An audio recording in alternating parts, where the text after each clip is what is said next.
One of life's greatest questions is what happens to us after we die? Is death the end or a new beginning? Welcome to the Round Trip Death Podcast. In this show, we listen to first-hand accounts of people who have gone beyond the veil and return to talk about it. We have with us today Tina Angeli. Welcome to the show, Tina. Oh, thank you for having me.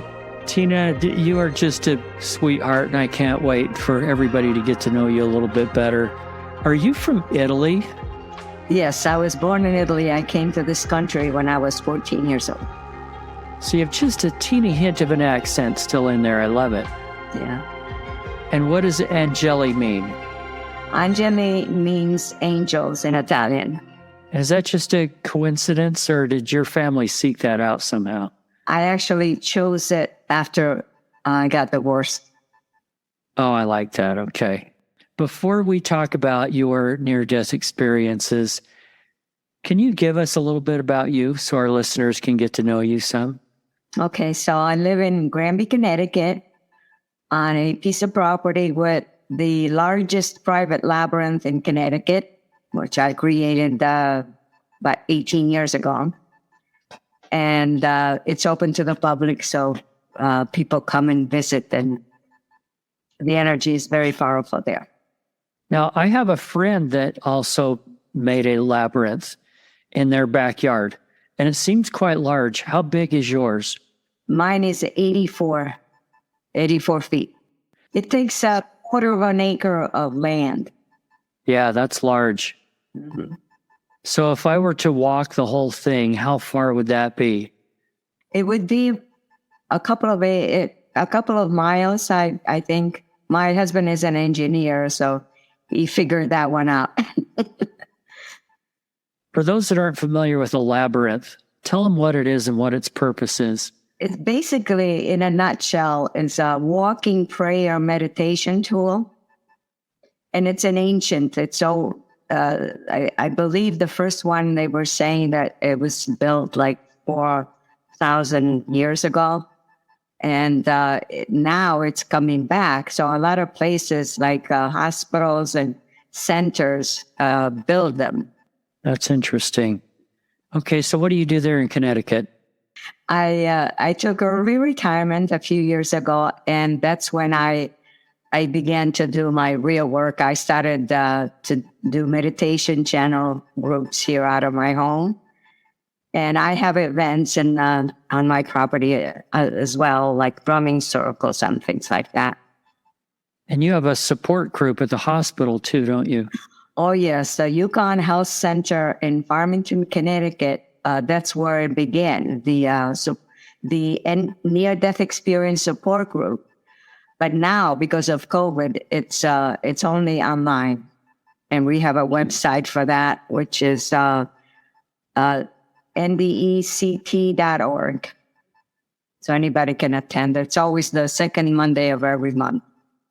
In this realm where we're talking about near-death experiences, there have become a few different colloquial kind of things. NDEs for near-death experience, OBEs for out-of-body experience, and some others.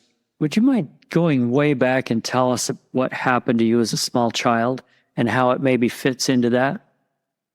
Yes. When I was 2 years old, my 1-year-old sister died of a childhood disease.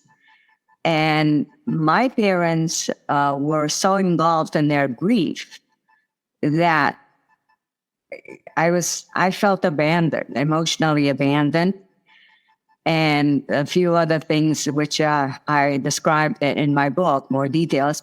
But basically what happened was right after my sister died, every night before I went to sleep, this beautiful lady would show up, and she would float around the room and just be with me until I fell asleep.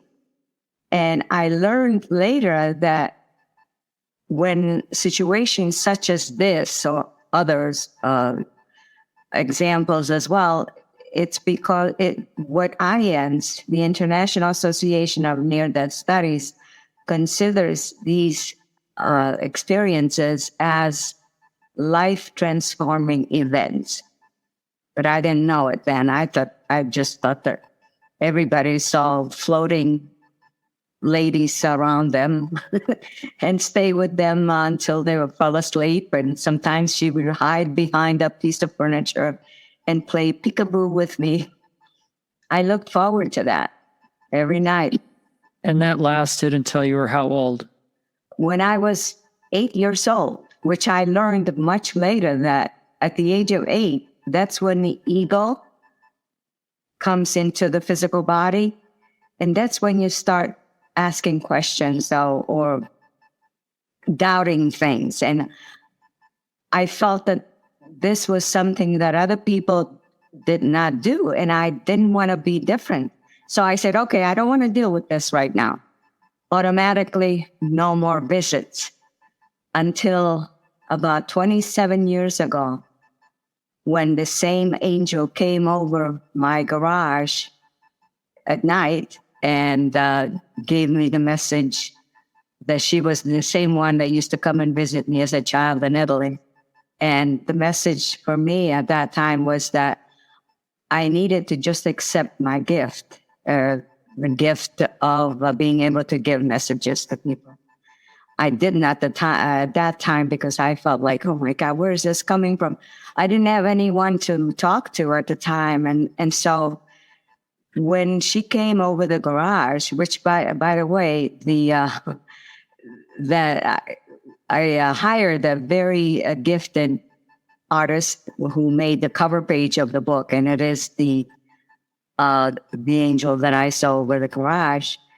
And she told me what her name was. Her name is Naomi, and she was the same one that I used to see as a child. And she told me that it was important for me to just accept my gift because the information would be coming through me, not from me. I was just an instrument. It was a very pivotal time for me to finally accept that. Yeah, that's interesting.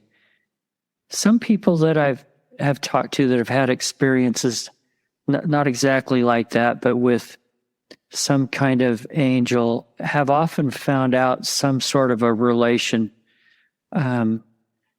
deep family friend, something that was that angel. Have you had any experience like that? Do you know who Naomi is to you?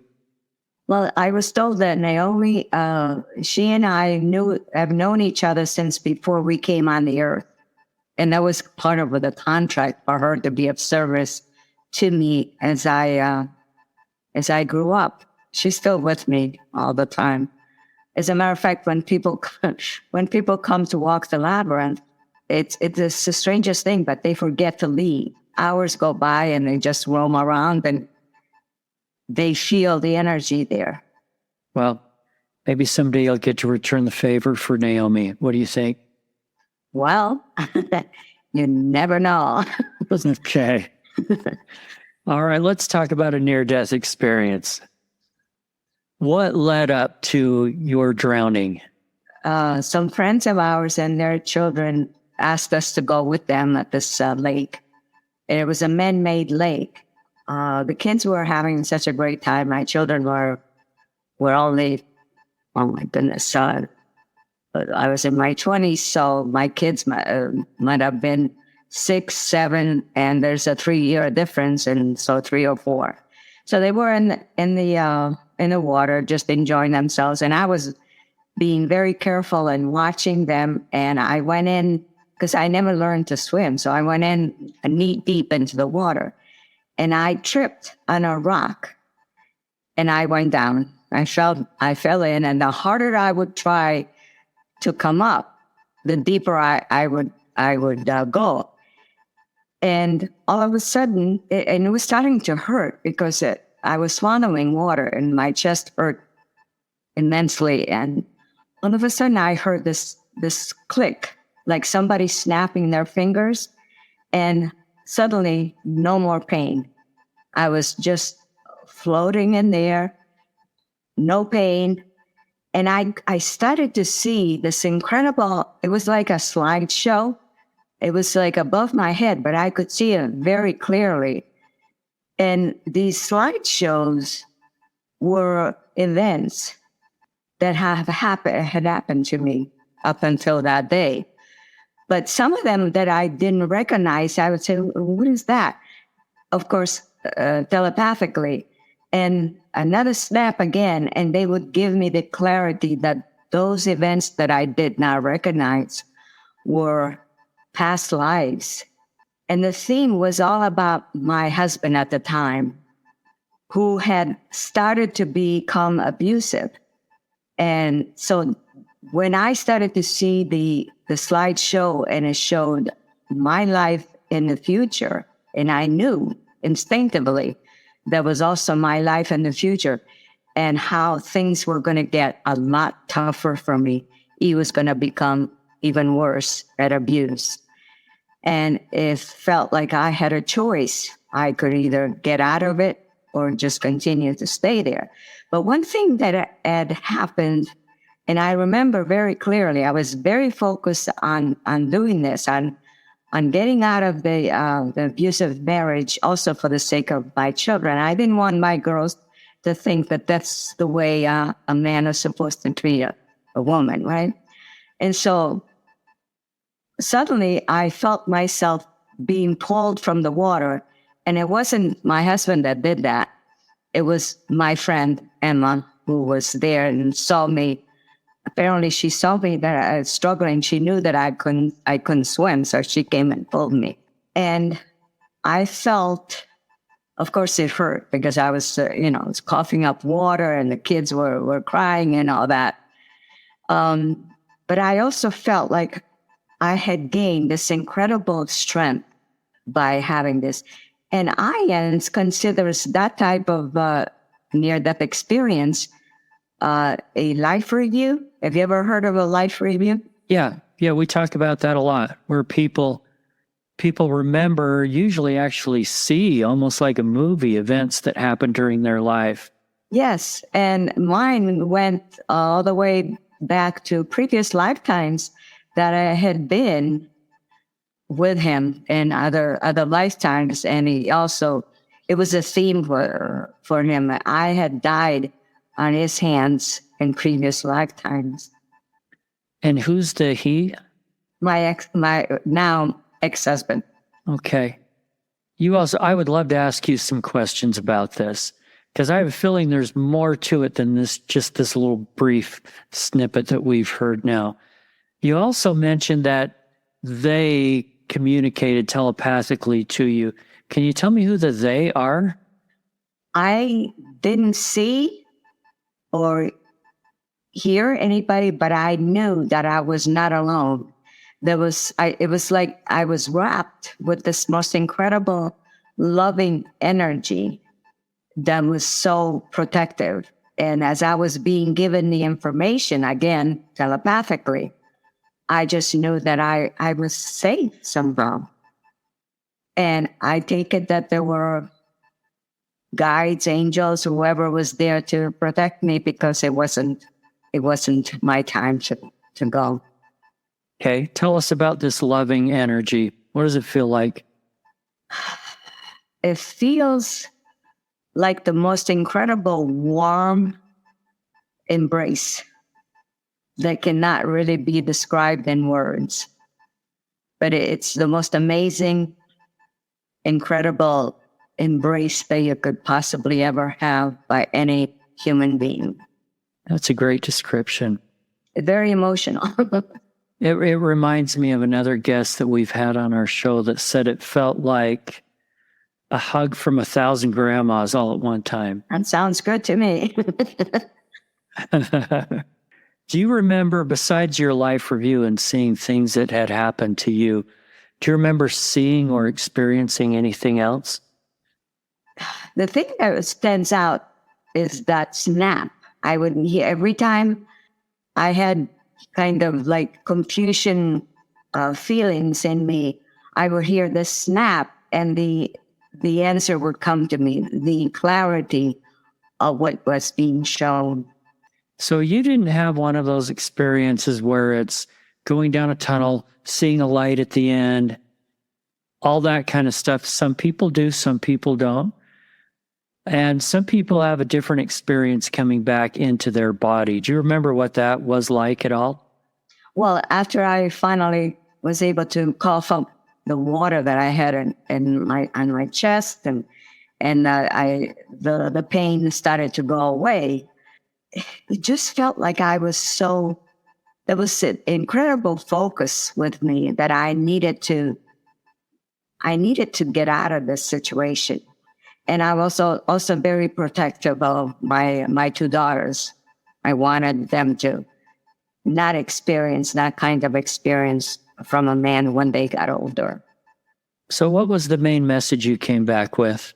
Well, the main message is that I was not a victim. I did not have to stay in that type of relationship.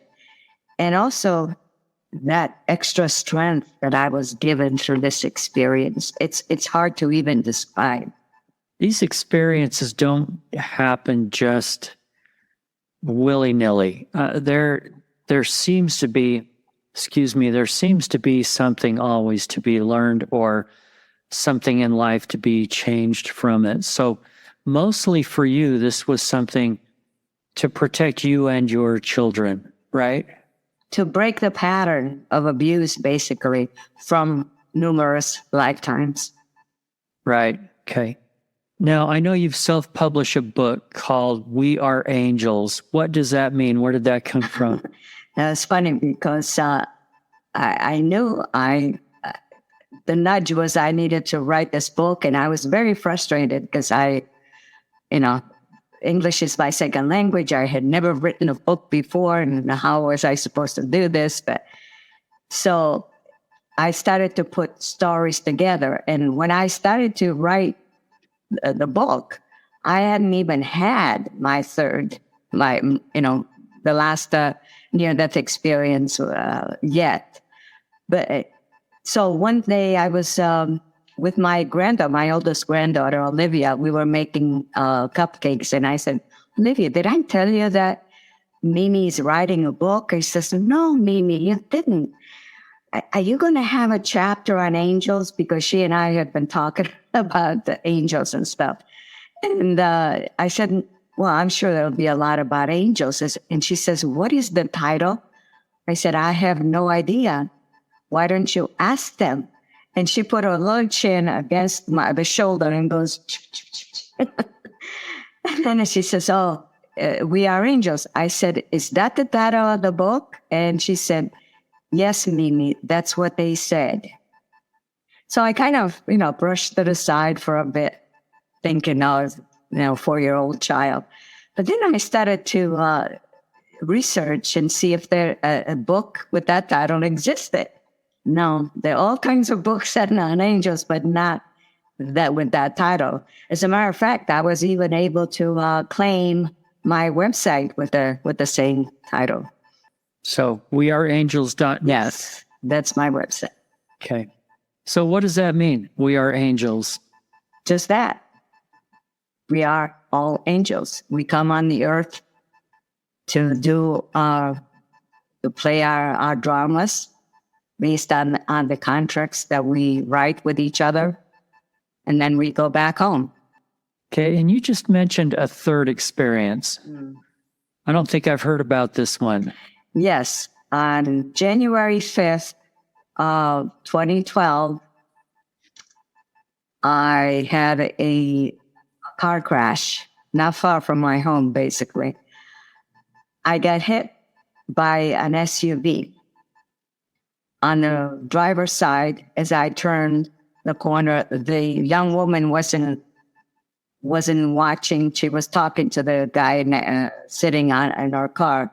And I have a small car, which got totaled.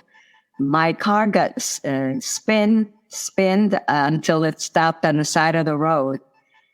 And as that was happening, I heard like a suction, like something was being suctioned out of my physical body.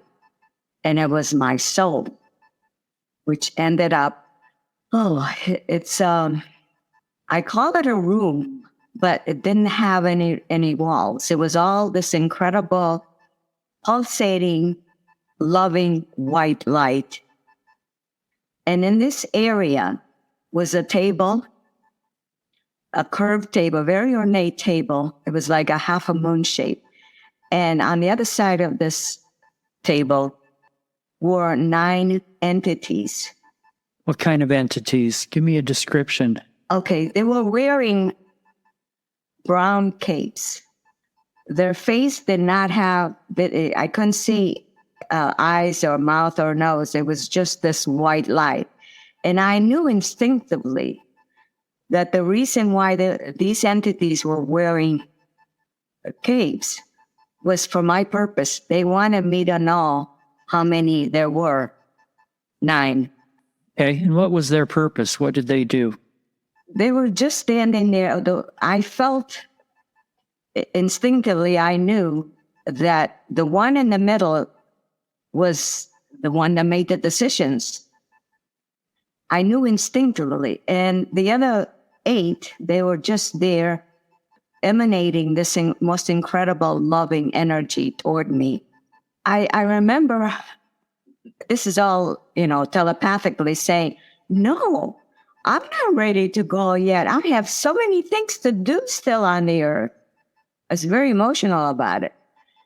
Suddenly, again, the suction, I ended up back in my body. And I saw the same people that I saw from above. Some of them were coming closer to the car. Some were just curious. Some didn't know what to say. And while I was still up there, I could actually read their minds. I could tell whether those that were just curious or those that were actually very caring people. Then somebody came over and says, "Can you get out of the car?" Because they were afraid that my car was going to explode. And so I said, I don't know. My car, the side of the driver's side was caved in against me. The airbag had exploded, and it was this awful odor.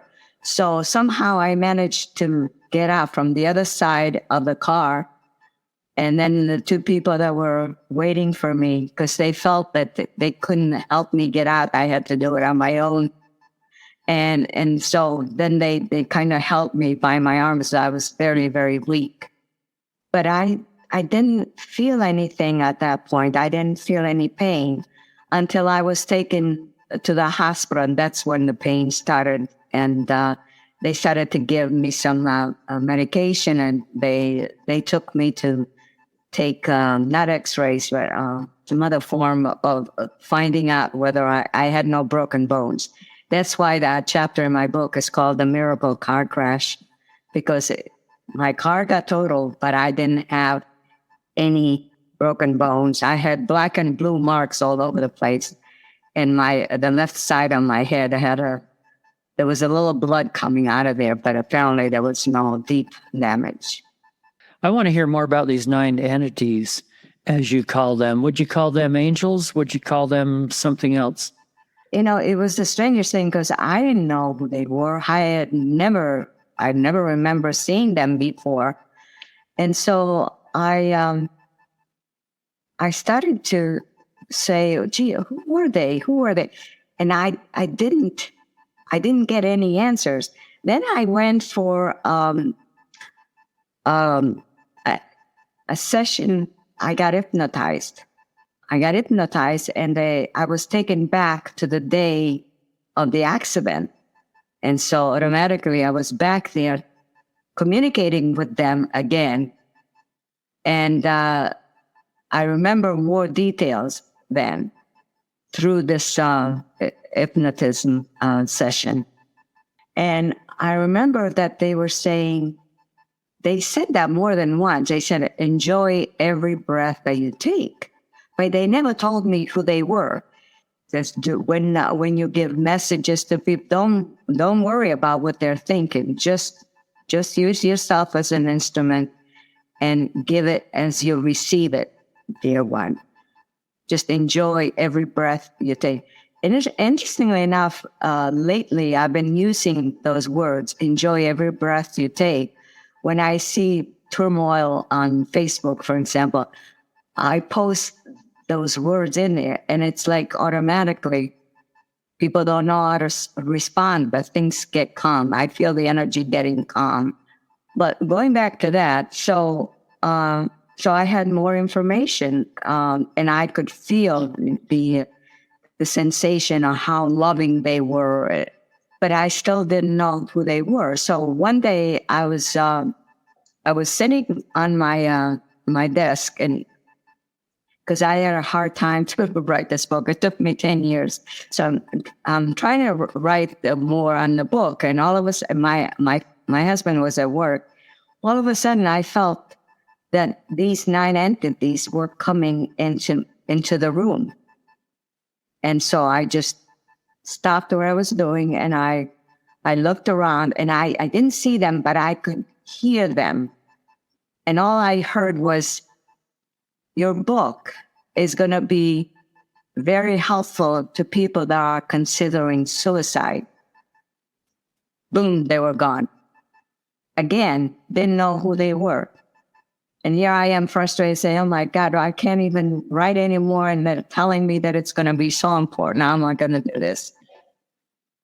As soon as my ex-husband died, I couldn't stop writing. I was writing day and night. Most of the book was written just a few months before it was actually published. So finally finished it. And before I actually published it, I said, I know that people are going to ask me who these 9 entities are. Who are they?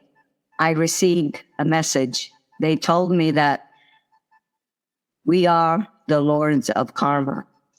And actually, in my book, I wrote down the explanation as far as who they are, as best as I could. But basically, the lords of karma are space travelers, not angels, space travelers that are helping those of us who have committed through a contract, have committed to be present and to be helpful. That is their function. Because, see, that's one thing that people don't seem to understand, is that there are all kinds of entities out there. Some are angels, some are, loved ones that have crossed over. The body is shedded, but the soul always remains and sometimes comes back, sometimes not. But there are also entities that are of other races, extraterrestrials, that have a certain function. And these lords of karma have the function very well defined for themselves. They help those of us that have committed to do this type of work, to helping people in releasing fear, basically. Because these changes that are coming up are going to be very scary for some people. Can you tell us anything about the changes that you're referring to? The earth changes. The veil of consciousness is becoming thinner and thinner as we proceed, meaning that we'll be more on the other side than on this side, and the idea of time is going to be very challenging because there is no time on the other side. We need time on earth for appointments and stuff. Yeah. But not on the other side. So things are going to be different insofar as our bodies are going to be lighter. We are going to be a lot different than we are now. The density of the earth experience is going to disappear. I wish I could explain it better than that. That's okay. And I know there's a couple of quotes from your book sort of on this topic and the lords of karma that you're going to send. We'll include in the show notes. I appreciate that. Just a couple of things before I let you go. You mentioned that the book may help some people contemplating suicide. What is the message for people in that situation? Basically, it's all about that we all choose to come on the earth at different times, okay? We choose when to come. We choose who we're going to have a relationship with. Of course, they have to agree to that. We're not victims. Everything happens for a reason. Okay. There's a lot of people in the world that are afraid of death. Are you afraid of death? That is one of the themes that I've noticed even with other people that I've met, because I facilitate the group at Yukon Health Center. Of course, now it's online. And so when I interview people to be at our meeting, our support group meeting, they say, which I agree for myself, there's no longer fear of death. And these are people that have been through similar experiences, had NDEs, other things like that. I look for people that have had experience, and then I ask them if they would like to be on our, speak for our group.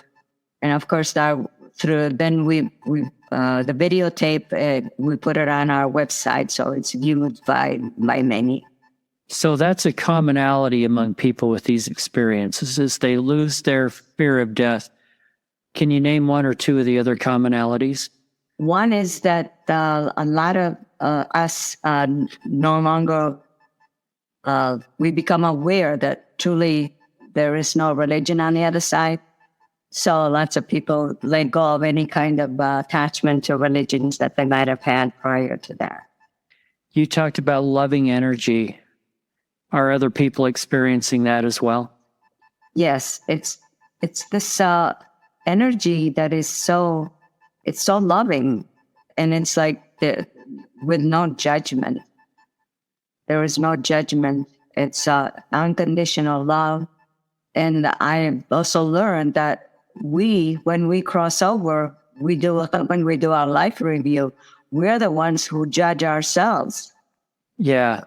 I was wondering if the 9 entities you were talking about were judging you, and that's good to know that they're not.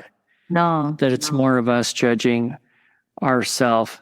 How do we overcome those things? That when we judge ourselves as done some negative things, how do we get past that? Well, it's very interesting because we actually feel what pain we might have inflicted on others, just for the understanding of what it feels like.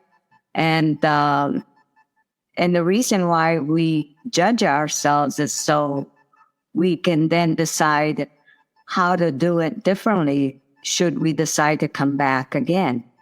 Okay. Any last great uplifting thoughts for everybody to lighten their day today?